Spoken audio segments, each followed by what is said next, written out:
I will do it again. And I will do it again until I go to prison for the rest of my life.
Welcome to this episode of Chattin with Staxx. I'm your host, Bill Staxx, and today we're going to have a good one today.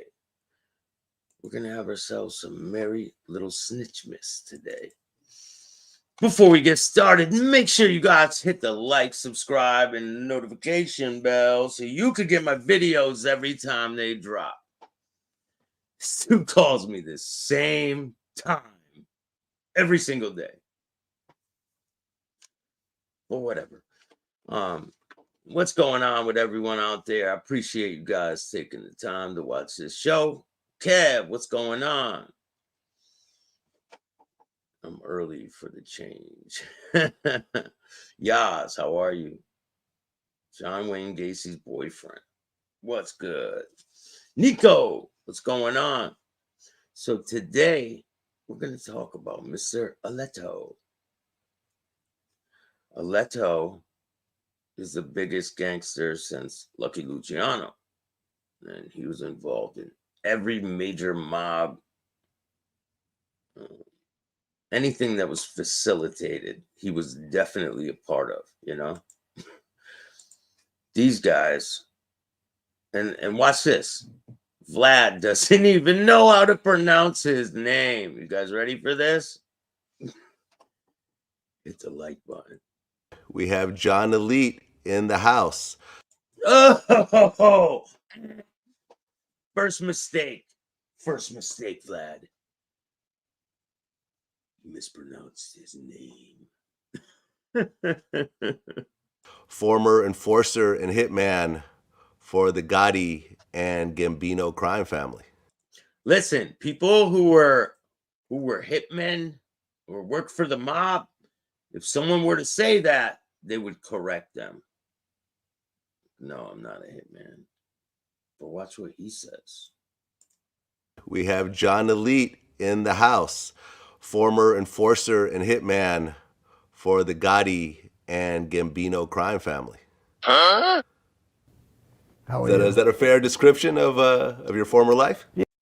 You guys see the smirk on his fucking face? Joe Blunts, how are you? Nico, what's going on? I got to give a couple shout outs. If you guys don't know, we got a toy drive going on. We got 2 days left to get donations. Every single dollar helps. If you guys want to help me out, you can hit up the Cash App. It's Chattin with Staxx. Or you can hit up my Venmo, PayPal, Zelle, Super Stickers, Super Chats. Any way you want to donate is fine. We got 2 days left, so help me help them. Yeah, that's a fair description of my former life, yes. No, he's lying. That's why he's stumbling over his words. All right, watch the smirk on his face when Vlad's reading this description off. Here we go. We have John Elite in the house. Former enforcer and hitman for the Gotti and Gambino crime family. How are you? Is that a fair description of your former life? Yeah, that's a fair description of my former life, yes. Yeah. Okay, so this is your first time here, so let's go ahead and get into your whole story. Okay. So your family's actually Albanian. Correct. What? Don't you say, Johnny boy? Johnny boy, baseball bat boy. Okay. And I guess your grandfather came over? Yeah, my grandfather came over initially, yeah. Left the rest of the family in Albania. No, why would he do that? He did it to get away from you guys. Okay. And then your dad was actually born here as well as you. No, my dad was born in Albania, and my grandfather went back a couple of times, and then he eventually brought the whole family here. But he was close with Lucky Luciano. That's how I got my connections to the Gambino family. Got it. Got it. So here you are, you're growing up in this Albanian family, and this was in Queens? Queens, yeah, Woodhaven, Jamaica Avenue. Got it. And growing up, you had a fairly rough childhood. It was, I guess your dad raised you guys to be fighters at a very early age. Yeah, well, you know, because of the situation in Albania, suppression, and, you know, when he came to the city, he grew up himself in Delancey and Rivington, which was back then known as a big hub for gangsters like Vito Genovese and guys like that. So he understood the street and he understood suffering, so he wanted to make sure that me and my brother and some of my cousins can handle ourselves. Wait. I'm confused. So some people know, no shame. How embarrassing. I know these people are nuts, man. They're fucking mentally ill. I swear, these guys are mentally ill. All of them. Anyone that cooperates with the government and then tries to come up here and justify their actions or make excuses for themselves. And I don't even give a shit what anyone says. Mikey Scars makes nothing but excuses. Mr. No Excuses. Full of them. Full of excuses. Oh, they were taking my money, this and that. Well, it's time to be a gangster and stand on gangster shit. If that was the case. No deal. Mickey Griggs, how are you? Thanks for joining me. And your dad actually beat you quite a bit at an early age.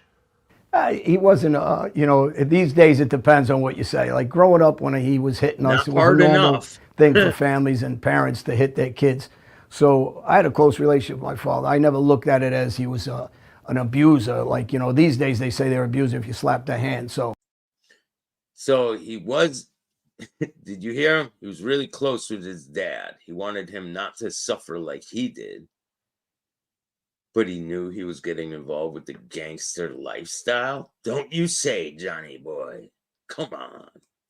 I just took it as my father disciplining me, and rightfully so, because look what happened to me. So I don't think him trying to discipline me was anything than a parent, you know, loving their kid and discipline. So yeah, I didn't look at it that way, yeah. Okay, and I read your book, and one of the things I found kind of interesting was in your household, in your neighborhood, not only was your dad hitting you, but I guess your uncles were allowed to hit you, and your neighbors even were allowed to hit you. Well, my neighbor across the street was Guido Russo, and he was very good friend. He was a butcher, and he was a gambler like my dad, and he and his wife Loretta were very close to us. They were almost like an aunt and uncle to us. And so if we did something wrong and he seen it, yeah, he would discipline us also. And you know, this was normal for me growing up to be hit by neighbors, by uncles, and in that generation, I think it was almost normal in most of the households in my neighborhood anyway. And according to your book, your dad really didn't care whether you won or lost a fight, just as long as you didn't back down. Yeah, he didn't want me to be a coward, actually. So, well, hey, I think you made him pretty proud because you turned out to be one. Pretty big one. Because when it's time to stand on gangster shit, you folded like the cheap suit you have on. My biggest fear when I was a kid was facing my father, not facing one kid or 5 kids on the street. He just wanted me to say I fought and didn't let anybody take advantage of me, which I thought, as I got older, I thought was a good thing also. I believed in what he believed in. But he was running around for Gotti Sr., he would do anything for him, right?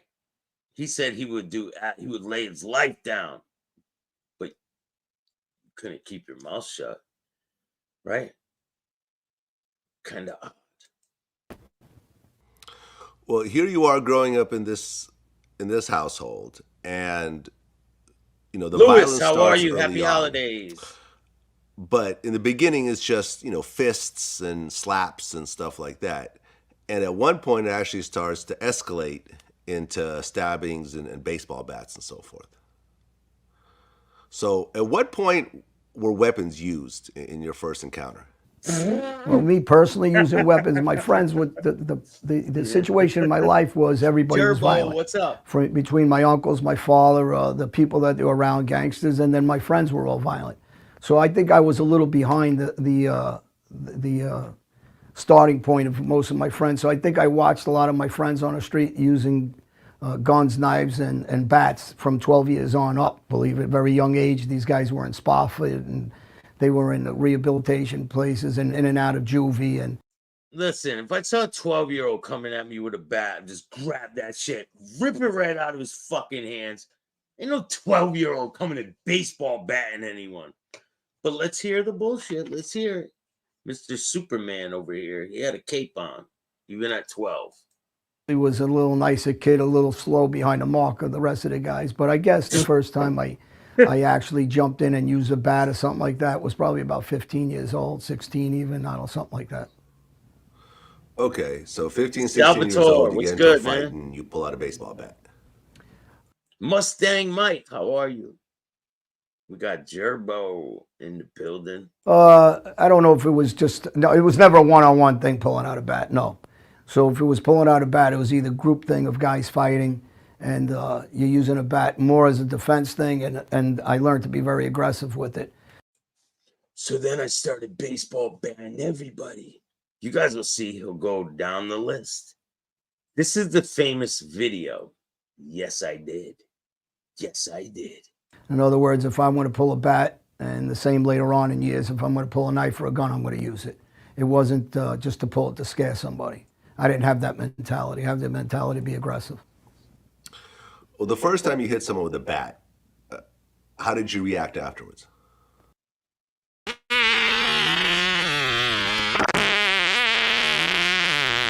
Excuse me. That's how he reacted after. Used to violence, so blood never, like, you know, me and my brother talk about this all the time.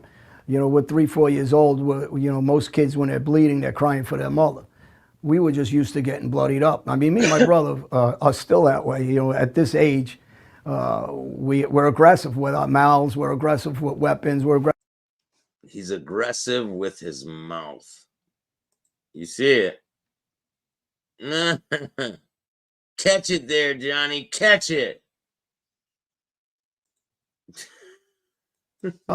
We've hit each other with bottles, bats, threw each other through windows. I mean, my brother threw me through a second floor window. So we're just used to it. And then at the end of the day, we end up making up, hugging each other and say, I love you. I mean, this is just our mentality. We're just a little dysfunctional, but, you know, that's life. Yo, Jerbo says, how tall was he? Like 5'6"? I didn't know they stacked shit that high. I didn't know that either, man. But I guess they do. The world is changing. It's a strange, strange place. Ever since COVID, people are fucking delusional, especially believing this bullshit. Okay, your brother threw you through a second-story window. Well, I landed on a roof. He did Oh, wait. Oh, he threw you out a second-story window, but it wasn't 2 stories because you landed on a roof? try to grab my leg at the time to save me. He wasn't looking to kill me. And in return, I hit him with a club. It was actually a piece of wood from one of the trees. I broke. So let me get this straight, right? His brother throws him out a 2-story window. Then his brother grabs his leg to save him. But he grabs a piece of a tree and proceeds to beat his brother with it. Do you expect me to believe this shit, man? Like, really?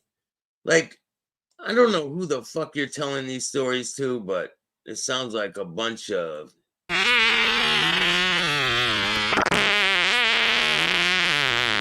Excuse me. damn, he missed again, man. Bruno, how are you? Gianni, how are you, man? Happy holidays. His ribs, and I broke his ribs. So this was, this is us. Got it. Okay. So then around 17, Vlad don't believe his bullshit. Do you hear him? Yep. Okay. you started getting into stabbing. Yeah. About, I guess around 16, somebody tried to shoot me, a guy named Patty Antique. And you know, I was around the Ruggiano family, who was, Fat Andy Ruggiano was actually straightened out from, in the early 50s by... Let me get this straight, though. Ruggiano's son, if you would call him, Anthony, right? Yeah, he was not a gangster. He was a junkie on the street. Shout out to all my recovering addicts. If he is in recovery, that's not my business. But Ruggiano was definitely not a gangster. He tries to play one on TV now. It's pretty weird. Yeah, Anthony Ruggiano, not a gangster. This guy, I'll show you, so you know. My father, right? This guy, 100% not a gangster. Absolutely not. He was a drug addict. He was told to murder somebody that disrespected his mother, but he couldn't do it himself. So he set the guy up. And what do you know? He cooperates along with all these other guys. So when it's time to be a gangster, no, they don't want to do that. They just want to explain all the gangster activities, but they don't want to stand up and be a gangster when it's time to stand up and be a gangster. Pretty weird, right? Albert Anastasia. So when this guy tried to shoot me as a kid, I went to Albert and these guys, and the son of Fat Andy Ruggiano, Anthony and Albert, and they helped me out with the guy. And so, you know, the violence started very young for me. I understood the mob. Kev, what's going on? Latin Butterfly, how are you? Mustang, Mike, Salvatore. Thank you all for joining me this afternoon. Kimberly, how are you? Funny as hell with that dog shaking his lips. Looks like Mr. Snitcho Gino. Yeah, it does. Raven, how are you?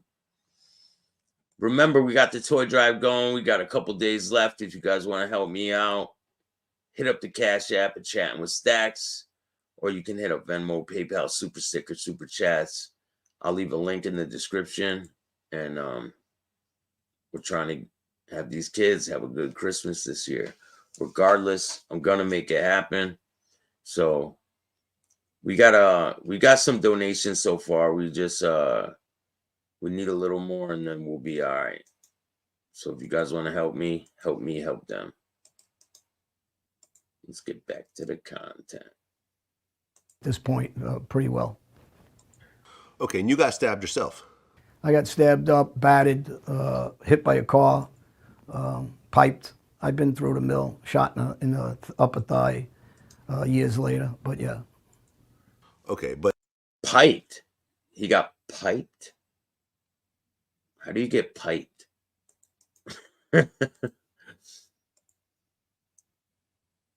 at 17 you got stabbed. Yeah, 17, a little older than I think it was 18 or so, something like that. But yeah, at a young age.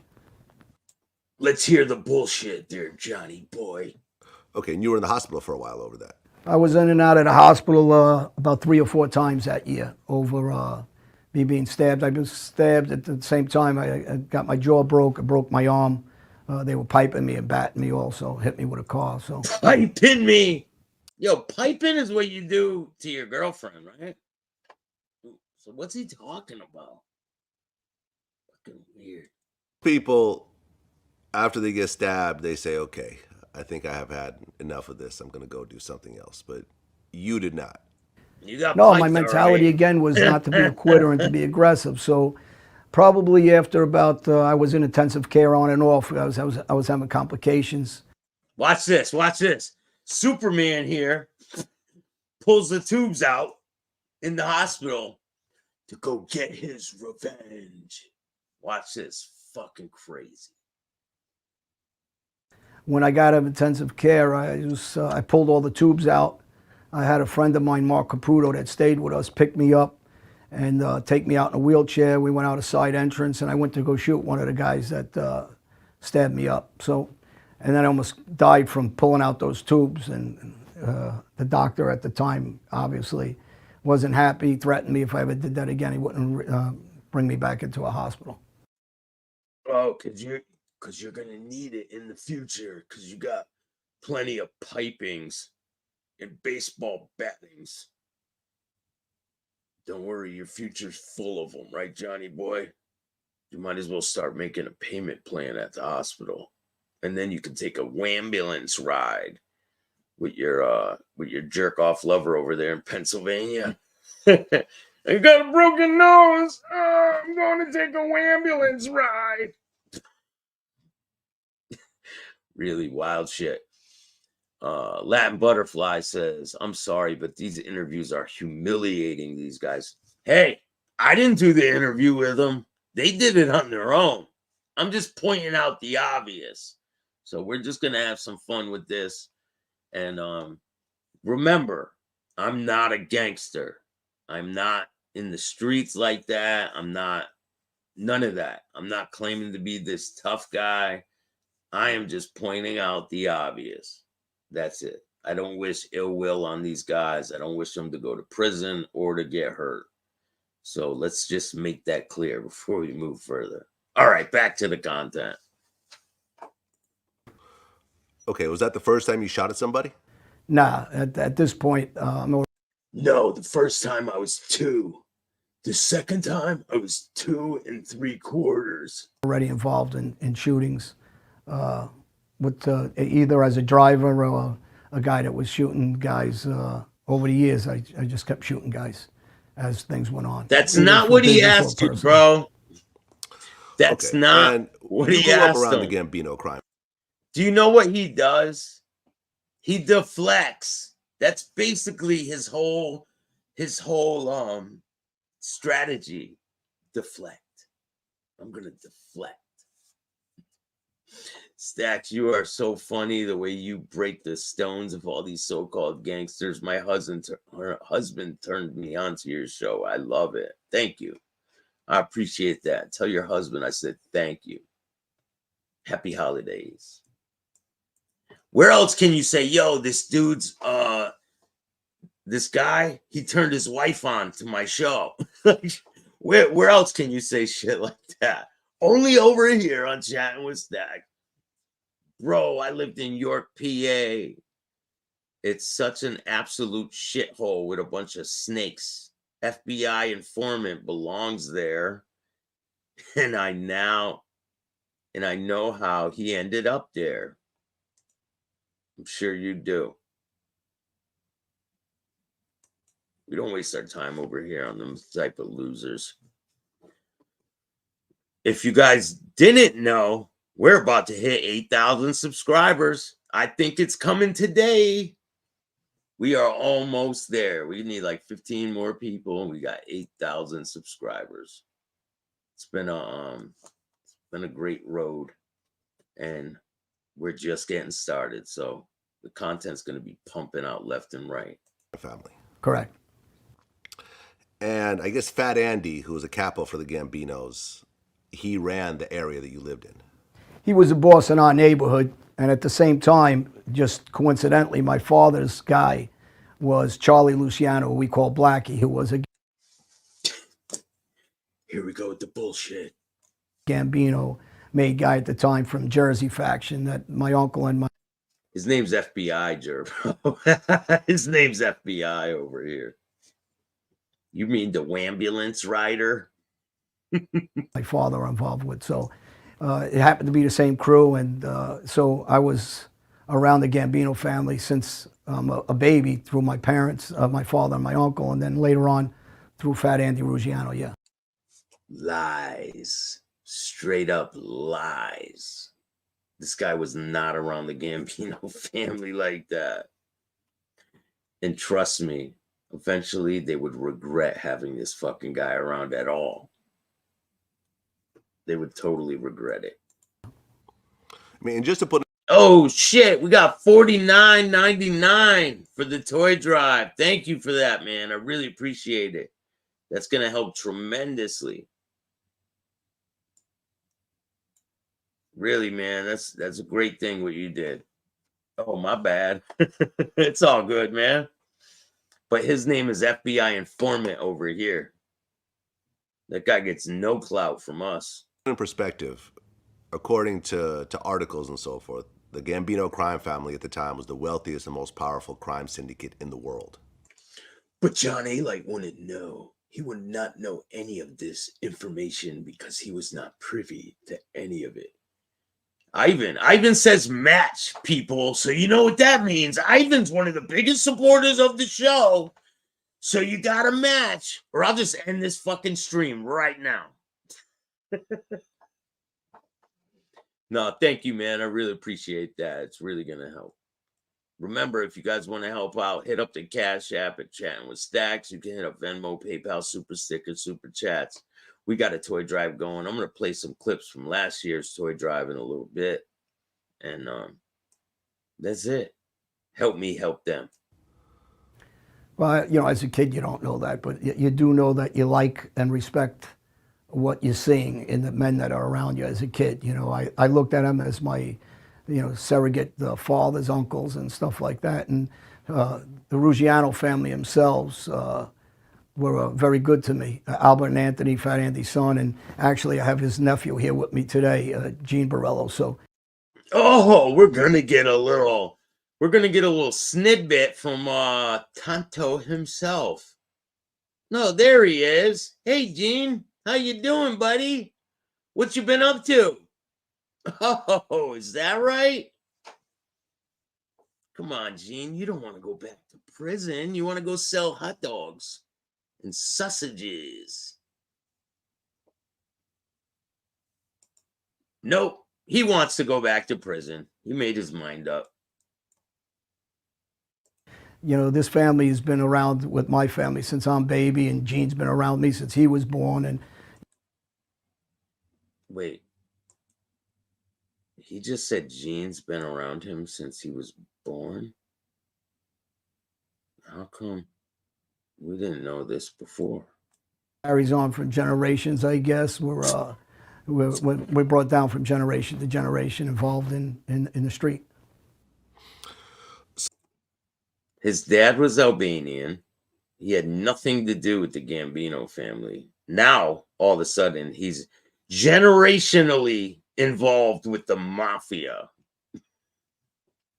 And these guys call it the mafia. You know who doesn't call it the mafia? People who are in the mafia. So initially you started drug dealing, and you started with weed and it moved up to heroin. I was more of a cocaine dealer, but yeah, the heroin because of Angelo Ruggiero and Oh yeah, that's right. He was involved with John Gotti and all them when they got caught with the cocaine. Total bullshit. He had nothing to do with these people at this point in time.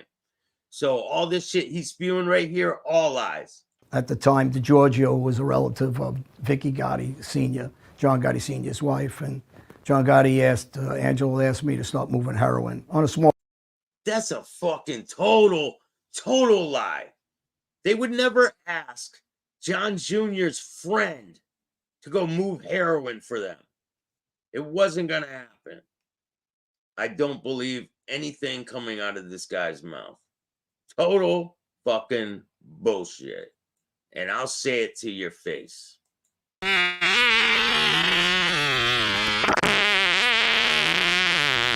Excuse me. Slayer of Mob Tube, how are you? Level compared to those guys, but yeah, I got into the heroin business. Okay, and were you affiliated with the Gambinos at this point? Oh, wait, yeah, I was on the wiretaps, but you can't hear me because they were talking so loud. So I was in the background just being quiet, you know? Once you started drug dealing? Oh yeah, I was always Oh, yeah. affiliated since I'm a kid. Yeah. Ever since I was a kid, yeah. Okay, and Glizzy gang. well, originally, Carlo Gambino started the Gambino crime family. Yo, what's good, man? Philly Phil in the house. I'll be down in Philly in a few months, man. I'm going to come check you out. Got a lot of good things to come in the future. I'm going to be all over the country this year coming up. I've been all over the country last year and the year before, but we're going to go, we're doing a nationwide tour this year. You'll see. 100% this guy is full of shit. He died of old age. Correct. That is 100% bullshit. He was John Jr.'s gopher. And he made a couple of moves with him. That's it. He was not doing any type of fucking work with any of these guys. He wasn't moving heroin with Angelo Ruggiero. Do you hear this shit? Passed away at his house, I believe. Yeah, he passed away at his house. I was right by his side, you know? I'm making my own decisions. Willie Boy Johnson down in Avenue. Oh, wait, hold Again, on. no disrespect to Michael, because he wasn't a street guy, you know, a guy that was shooting guys, Fat Andy Ruggiero, Anthony, and Albert, and they helped me out with the guy. And so, you know, the violence started very young for me. I understood the mob. A guy that was shooting guys over the years, through Fat Andy Ruggiero, yeah. So initially, you started drug dealing, and you started with weed, and it moved up to heroin. All right, listen to this total bullshit. You guys ready? I was more of a cocaine dealer, but yeah, the heroin because of Angelo Ruggiero, and at the time, DiGiorgio was a relative of Vicky Gotti Sr., John Gotti Sr.'s wife, and John Gotti Angelo asked me to start moving heroin on a small level compared to those guys, but yeah, I got into the heroin business. So John Sr. asked him to start moving heroin. Does anybody here believe this shit? He was around that time. He was probably 14 years old. Okay, and were you affiliated with the Gambinos at this point, once you started drug dealing? Oh, Don, yeah. how I was are always you? affiliated since I'm a kid. Always. Ever since I was born, they put this stamp right on my ass when I was born.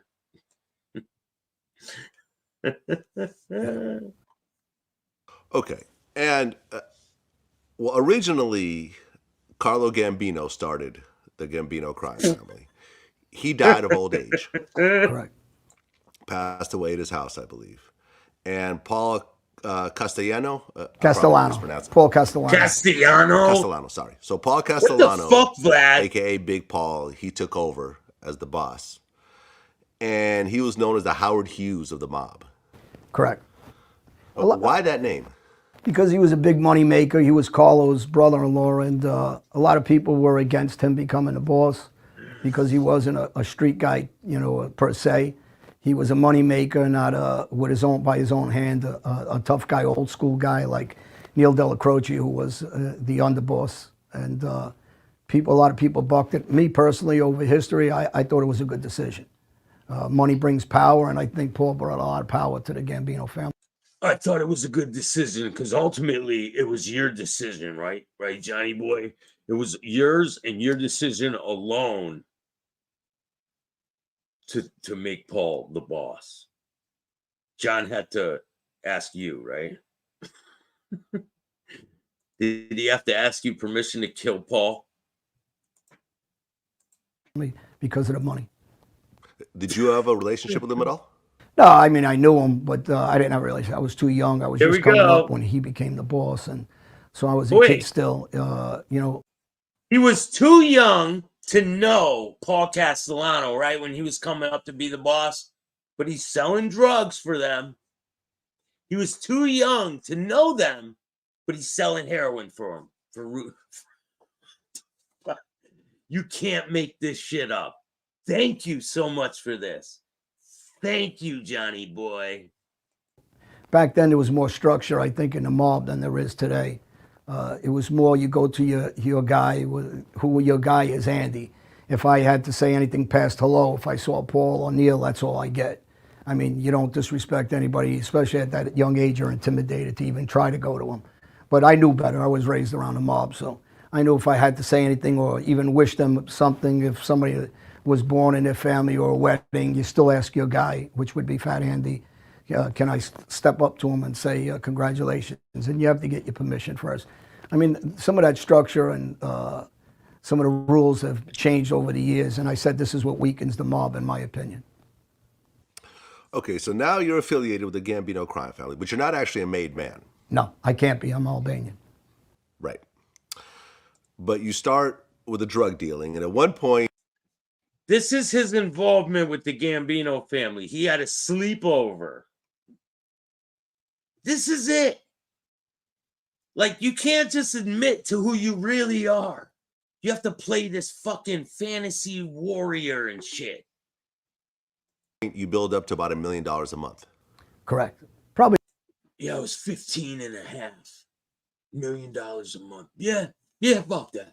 more. I mean, that's a conservative number, and you know, I got guys that work for me like Stevie Newell, I shot, and Probably more. You were making more than $1 million a month, and you were like 15, right?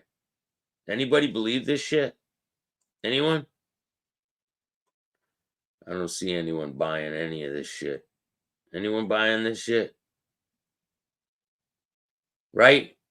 Glasses in, indoor with sunglasses on gives me lying vibes. 100%, doesn't it? Just gonna sit here like this. Yeah. I baseball batted him too. Straight liar. Straight up liar, Johnny boy.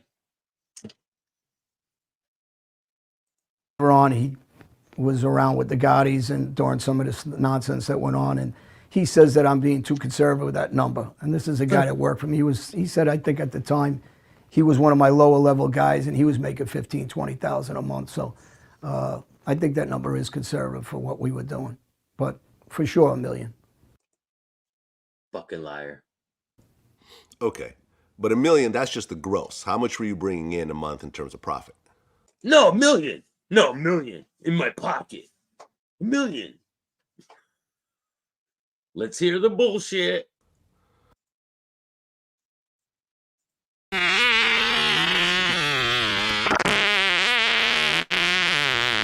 Excuse me. No, that's not the gross. I'm talking about that's profit. Yeah. Oh yeah, because yeah, I was right. $1 million profit. He made $1 million in profit. Anyone buy this shit? No, I can't be. I'm Albanian. Right. Let's listen to that again. Listen really close. But you start with a drug dealing, and at one point, you build up to about $1 million a month. Correct. Probably more. I mean, that's a conservative number. And, you know, I got guys that work for me like Stevie Newell, I shot, and later on he was around with the Gaudis and during some of this nonsense that went on. And So he says, all right, that was your net profit, right? So that was your gross profit. So what was your end? No. That was that was what I took home. That was what I raked in. he says that I'm being too conservative with that number. And this is a guy that worked for me. He said, I think at the time, he was one of my lower level guys, and he was making 15, 20,000 a month. So I think that number is conservative for what we were doing, but for sure $1 million. Okay. But $1 million, that's just the gross. How much? That's just gross. How about profit, Johnny boy? How about profit? Explain the profit that you were making. Making $1 million a week, right? So how much profit were you bringing in yourself? Let's hear it. Were you bringing in a month in terms of profit? No, that's not the gross. I'm talking about profit. Yeah. Yo, this dude's fucking crazy. You can't be fucking serious. So, Okay. and I So think you it were was, doing multi-millions per month in gross. yeah, I mean, you know, I got guys around me. I have, I don't know how many guys around me, but I got a good 25, 30 guys that are around me on a regular basis. So now he has 30 guys in his crew, right? He's Albanian. He's with the Gambino family. He has 30 guys in his crew. He's bringing in multi-millions of dollars a week. And he's bringing in $1 million in profit. Probably more. Fuck. These guys have guys around them who have guys around them. So, you know, it's very hard to put a real number on what all these guys are making.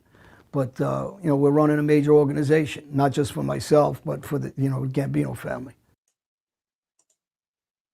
Fucking liar. Lies. Insane. So now he's running the Gambino family, not Paul Castellano. Paul Castellano has nothing to do with this. Remember, he was too young to be involved with Paul Castellano. So now he's running a multi-million-dollar drug operation for the Gambino family. But he doesn't talk to Paul Castellano. Make that make sense to me. Okay. Now, originally, when you're getting involved with the Gambinos, John Gotti Sr. is still alive. But your relationship was more with John Gotti Jr. because you guys are more the same age.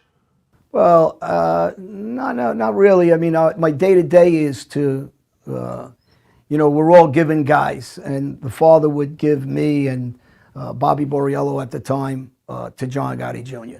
So he's got to justify, you know, you're trying to justify certain guys in the life as tough guys, as money makers, and you got to give them a crew to have around them. So, yeah, I was around staying with John Gotti Jr. more as a protection thing for him, justify him as a street guy, and at the same time, I'm answering to John Gotti Sr. and his brothers as far as what they would say is I'm directly with the regime. Fucking liar. So he goes over Junior's for a sleepover, right? He goes over to Junior's for a sleepover. Now he's in the Gambino family. He has 30 guys under him. He's making multi-millions of dollars. Now he's in. He's in. Let's hear him. With the Gotti crew itself. So at one point, Big Paul and his bodyguard gets shot to death outside of Sparks Steakhouse. Yeah, it was me. I planned it. I carried out the hit. Which they say the order came from John Gotti. Well, Tommy Bellotti is the right-hand man to Paul Castellano, also his driver, who was one of the guys that at the time would be up for position to take over if something happened to Paul. So he was kind of, he was going to have to go if Paul was going to have to go. If there was going to be a move against Paul, Tommy had to go also. Because Tommy would have retributed what was planned against Paul. So. You're right. The Sopranos is more accurate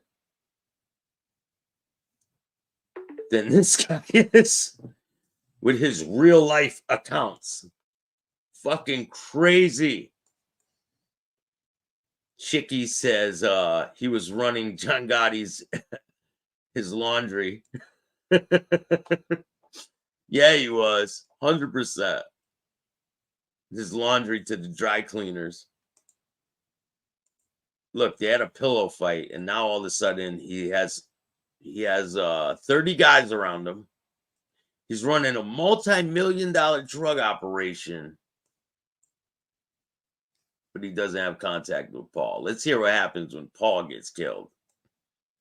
But John was one of the guys that obviously masterminded it to put himself in a position as boss, yes. Who was the shooter? Was that ever Yeah, that's known? there's several guys there at the scene.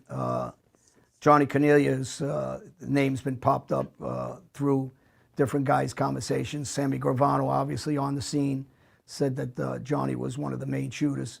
And from what I understood, a couple of guys that were there, one of the guns jammed, and Johnny did the shooting on both Tommy and Paul. He killed. One person did not shoot both of them guys. There was 4 shooters. Oh, wait, yeah, one of the guns jammed. He wants you to believe that one of the guns jammed. So one guy killed one, went around, killed the other one. Bro, you are making shit up, pulling it out of your fucking ass. Like, it doesn't get no more ridiculous than this.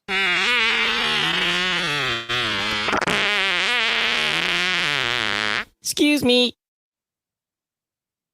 Catch this one, Johnny boy. Glizzy Gobbler gang.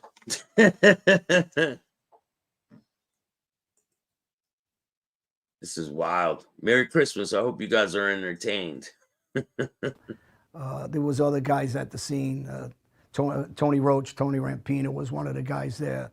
Eddie Lino. So most of the guys that were the close interfaction of the Gottis were on the scene at that time during the shooting. Okay, so it wasn't just one hitman. It was a whole crew of guys came in and took him out. Yeah, listen, he wasn't leaving that area alive. Oh, these guys knew they were going to get killed. So no matter what happened, whether the police happened up on him, that was going to end that night right there on that street corner in front of Sparks. I interviewed Michael Franzese. Correct. And he said that after Paul got killed, no one really shed a tear because a lot of people felt he was greedy and he wasn't really sharing his money. Whatever it is that you're doing, you have to be guarded. On the street, it's more serious because if you offend somebody, you do something wrong. Like Paul Castellano, he didn't have a lot of people like him because they thought he was greedy. He didn't make people around him make money. Franchisi is a rat too. He's one of the biggest rats out there.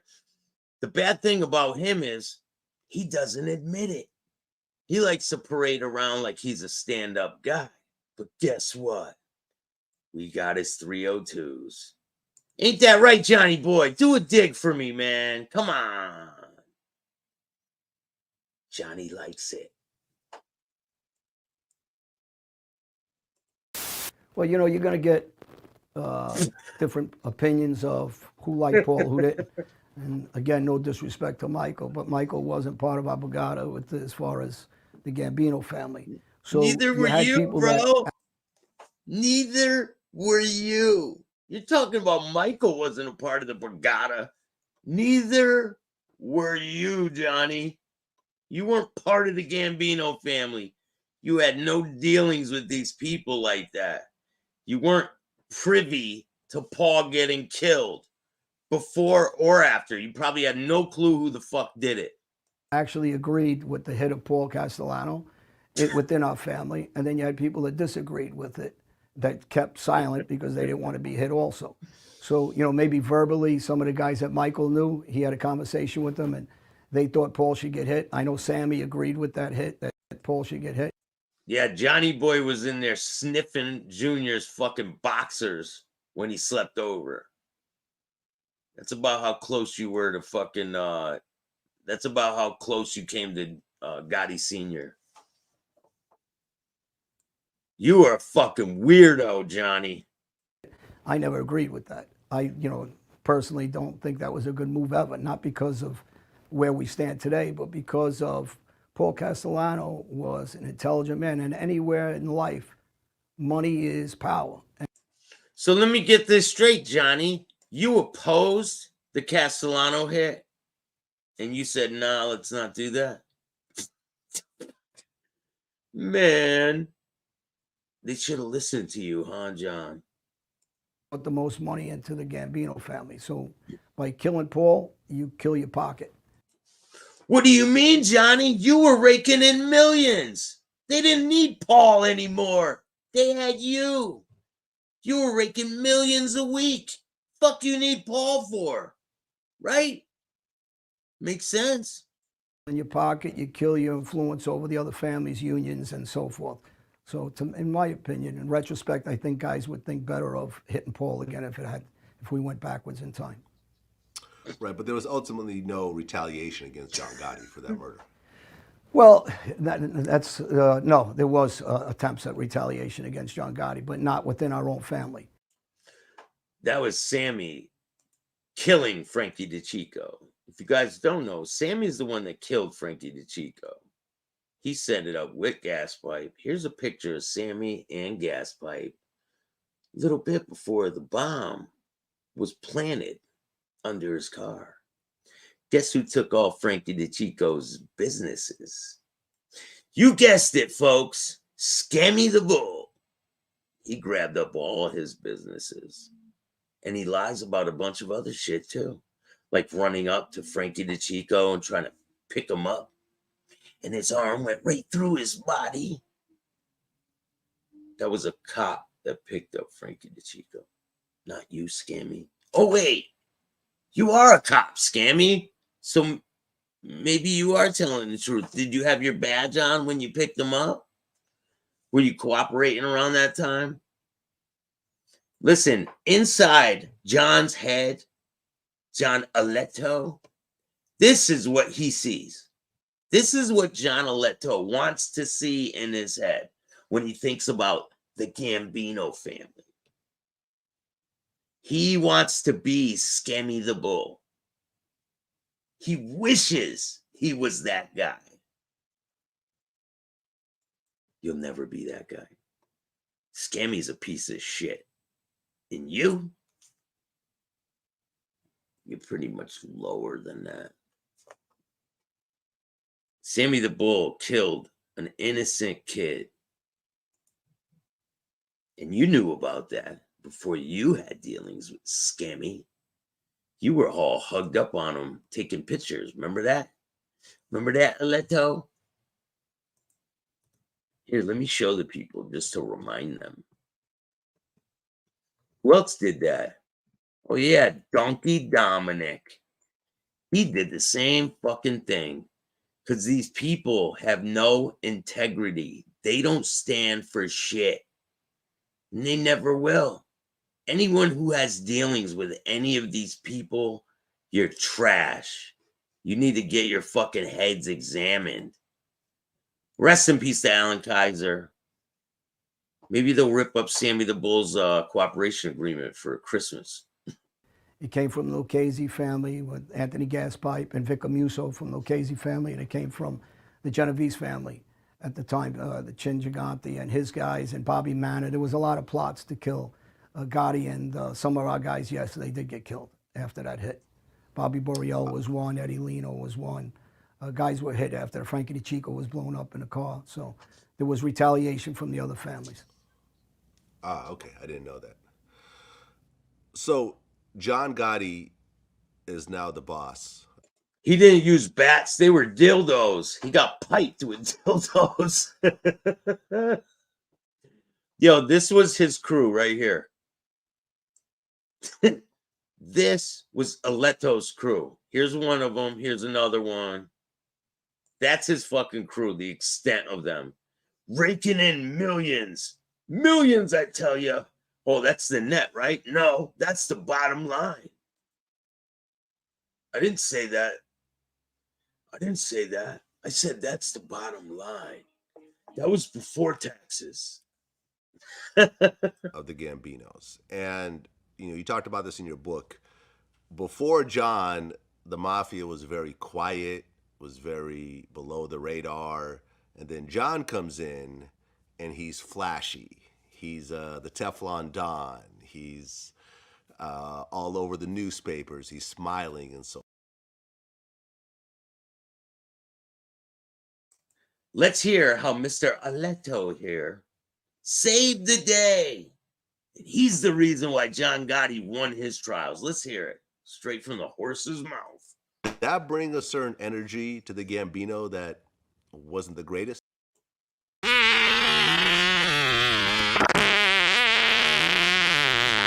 Excuse me. Damn, you missed again, Tonto. Maybe next time. You know, we're a quiet organization, so we're supposed to be an underground organization. People aren't supposed to know who's made, who isn't made, who's a boss, who's an underboss. Ivan, thank you so much for that donation, man. I appreciate it. It's gonna go a long way. I hope you have a happy holiday, and I'll see you later, bro. Bro, it's hard, man. I've been doing it 2 weeks. I'm off everything. No more drugs. Keep going, bro. You can do it, bro. I promise you can get through it. I know it's hard because it's easy to just go running back to that shit. It is hard. It's probably the hardest thing I ever had to do in my life. But hey, once you get over that, I'm telling you, there's a whole new life waiting for you, man. Whole new world. And you will love it. And remember, if you don't like being sober, you can always go back. Misery is refundable, my friend. It'll always be there for you. But just give it a chance. Mike, how are you? Prima in the building. Guy, what's going on? Latin Butterfly. We got a lot of people checking out the show today. Kev, what's going on, man? Happy holidays to you guys. Frank, James, Gerbo. Don't forget, we got 2 more days for this toy drive. If you guys want to help out, you can hit up the Cash App at Chattin with Staxx, or you can hit up the other ways to donate.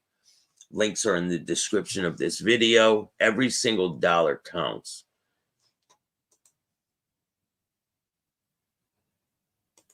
Captain, because all this brings notoriety to a crime family, which brings law enforcement, which brings undercover investigations, which brings guys to flip and so on, and it brings down the mob, not just our family, but all 5 families. So obviously, You weren't in the family, John. You were never in the family. So stop with this we shit. the public doesn't know that. The public, believed in the romance of the media and John Gotti. The inner workings of the mafia is no one was happy. Everybody's quiet about it. And people say, well, why didn't anybody do anything about it? Well, people did. But in the mob, you do it quick. Liberty, what's going on? Thanks for joining me this afternoon. Pasquale, we got Pasquale in the building. How you doing, man? Salvatore Grasso, Cookie, Big Pussy, Tommy D, Sonny attempted hit on Michael C. Ran the drug game in The Simpsons. Listen, this guy was running the whole organization. He was making multi-millions of dollars before he even turned an adolescent. I believe him. Quietly underground, and there was moves to be made to take Gotti out of that position. And by doing so, they started hitting guys around us that were powerful around Gotti. And eventually Gotti was going to get hit. But guys during some of these plots, like Bobby Manor, were locked up, caught on wiretaps, and the hit never occurred. He was not going to get hit. He basically strong-armed the mob. You were not involved. So you don't know shit. You don't know what you're talking about. You're just running your fucking yappers. That's the gist of what you how much sense you make, Johnny boy. That's it. Well, from what I understand, you were put in a position to protect John Gotti Jr. No, he was put in a position to sleep over. That's it. Listen, the top picture is what Leto believes in his head, okay? The bottom picture is what really happened. It was a sleepover. That's it. That's it. He never had dealings with John Gotti Sr. He wasn't selling heroin for John Gotti Sr. He wasn't involved with the Gambino family. This guy is a total fucking fraud.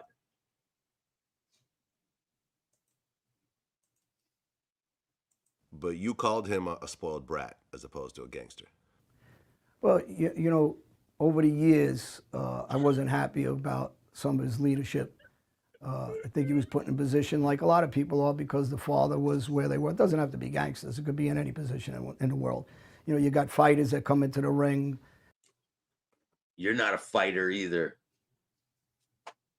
How come I always see you in videos and shit, right? Punching a bag, Johnny boy, right?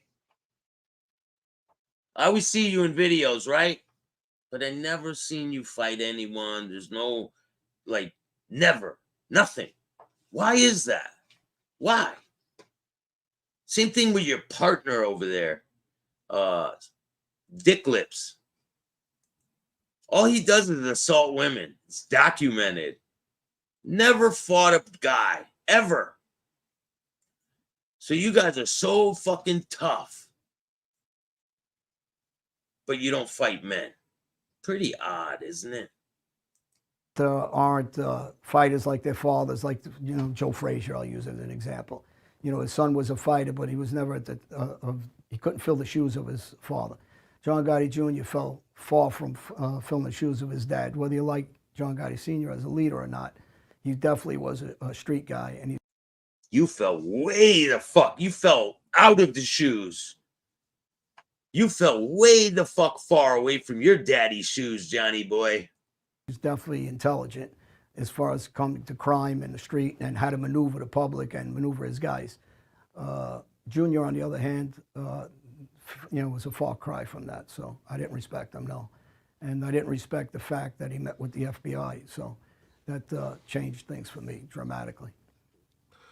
Well, you have the drug dealing business, but you guys were involved in a lot of different stuff. So at one point, the New York Mets were actually gambling with you? Yeah, there was a guy, Joe DeLuca, who happened to know one of my friends, Guy Peden, who was a drug dealer for me, major drug dealer, one of my...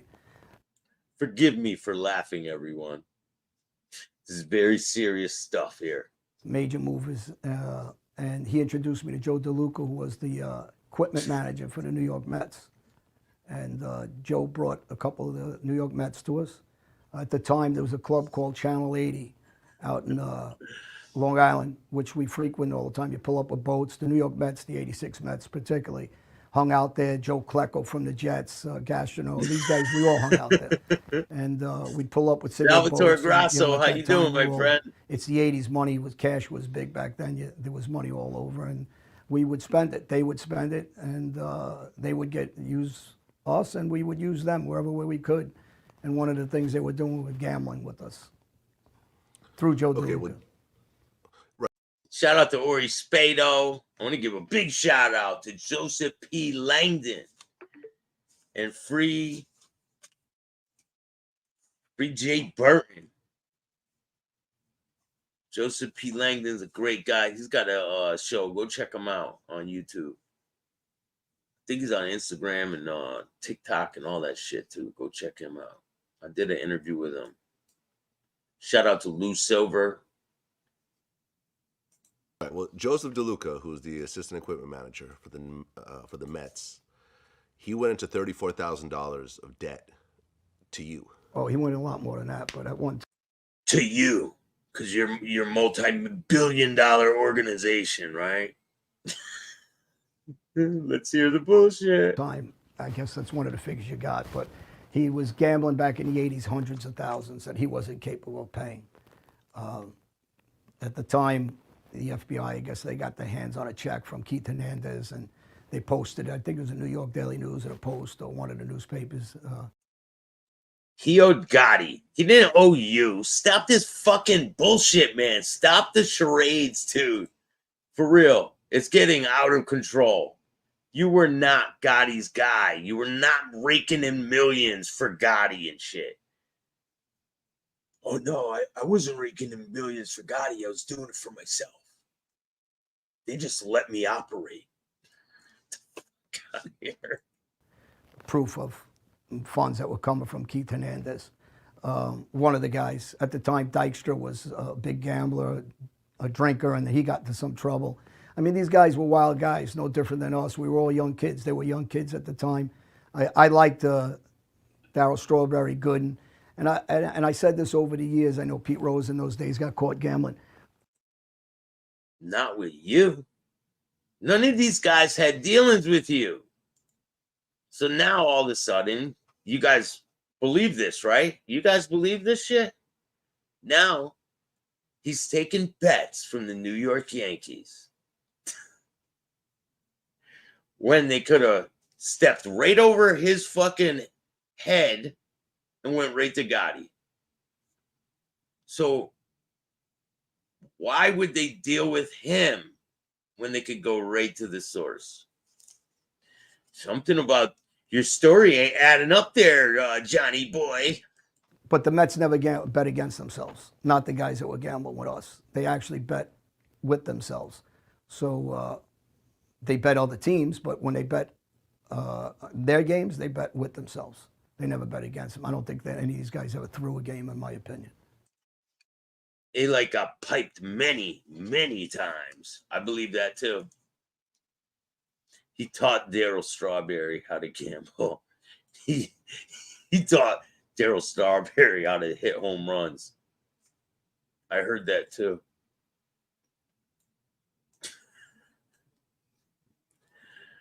Insane, man. Okay, so they weren't actually throwing games or anything of that sort. Not by the reaction that was coming into my office, no. Now he has an office, guys. Now he has an office. Okay, but they were betting against other teams. Yeah, they bet against other teams, and you know we couldn't handle that action. I was partners with John Gotti Sr. actually.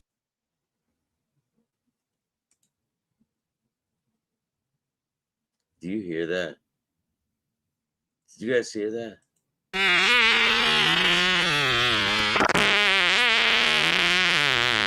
Excuse me.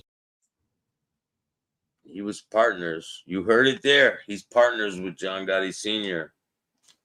Can't make this up. Sports business with his partner, which was Willie Boy Johnson down on Avenue U, Brooklyn. So I would shed my action over. I'd kick it over to Willie Boy. I have to go meet with Willie Boy about the amount of money that's coming in. I couldn't afford the money that was coming in those days.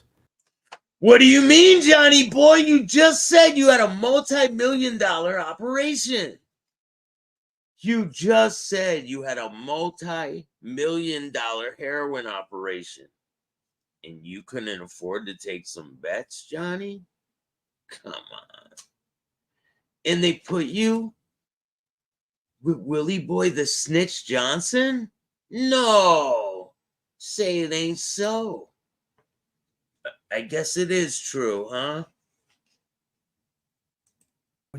Which was you know, hundreds of thousands a day sometimes. So it was way out of my league at that time. You said you raked in multi-million-dollars a week, Johnny. And you couldn't do hundreds of thousands a day. I think you could have did about 10 of those in a week. So what the fuck are you talking about? This guy's so ridiculous. Pure fantasy. Everything he says. Well, you have the drug business, you have the gambling business, but it seems like Yo, Double Trouble, man, put your fucking hand up, man. Come to the front of the class. Come to the front of the class, man. It's a great holiday. And we're going to flush your ass today. Don't tell me what to do, channel. Thanks. There you go.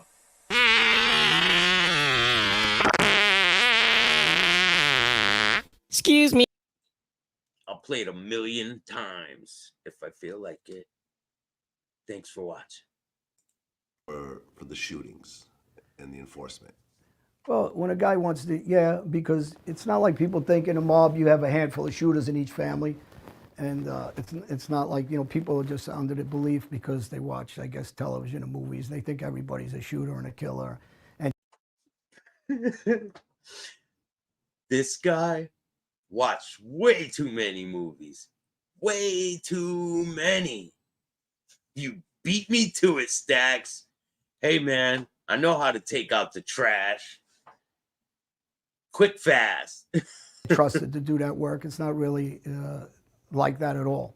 There's a couple of guys that looked at to take care of the grunt work on the 100%, street Steve. and the enforcing. So, yeah, I became known for what I did, hurting guys, not just shooting guys, but hurting a lot of guys.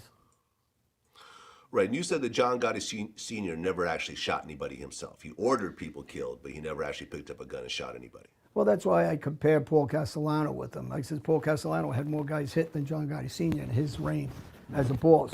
So unlike what people think, maybe Paul came off more like a businessman and a gentleman, but he was a dangerous boss. But you, in your own admission, you had no dealings with Paul. So what are you talking about? You don't even know what the fuck you're talking about. Now you know? Now what? You're involved with him now? John Gotti Sr. was a dangerous boss also. I mean, when you have your access to an army of guys that grew up with you since they're young guys, like John Gotti Sr. did. Wait, I'm confused. I thought you had the crew of guys around you. 30 guys, you said. So what are you talking about, Johnny? I happen to like Johnny Cornelia over the years. I think he was a gentleman. I thought he was fun to hang out with. Yet he was a very serious guy. When you got access to guys like him, it brings strength and brings power to your position. So I look at a lot of these guys and I say everybody can't be who Johnny was or who I became. In general, violence. I know what you became, John. A rat. That's what you became. You're not a mafia, hitman, enforcer, none of that shit. You are an unadulterated fucking rat piece of shit.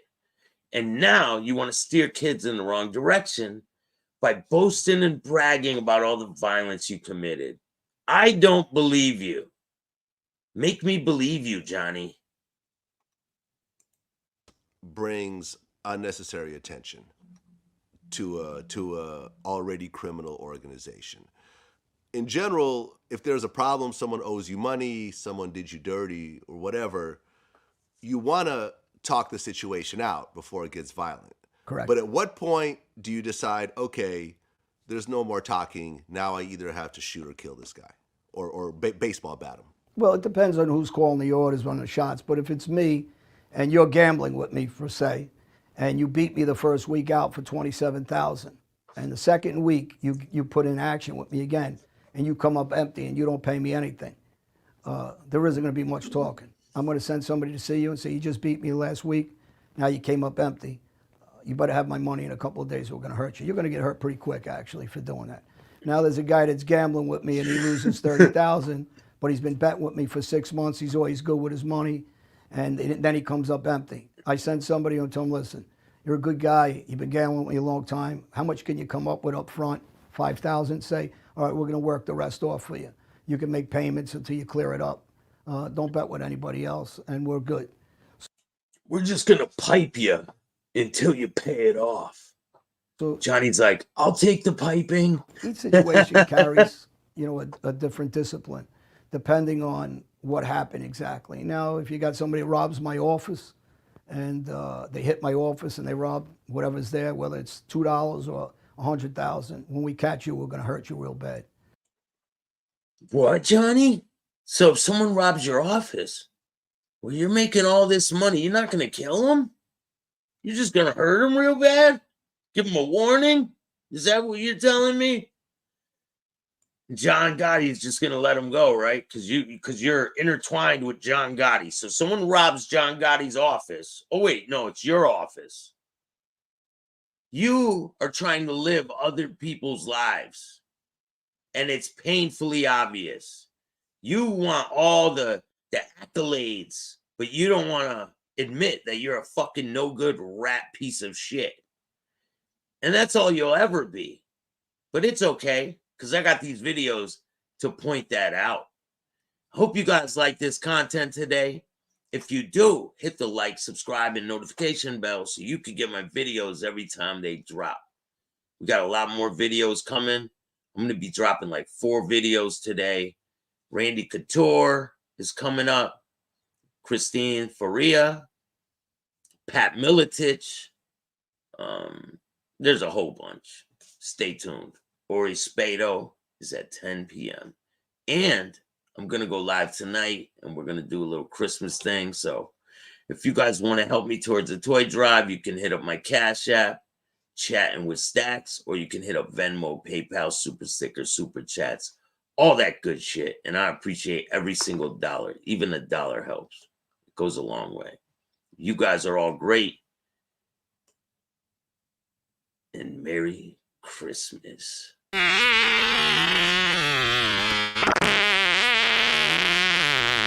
Excuse me. Ah, he missed it again. Now wave bye to everyone, Gene. Hope you guys all have a very Merry Snitchmas. I'll see you guys later on. And remember, don't be a snitch.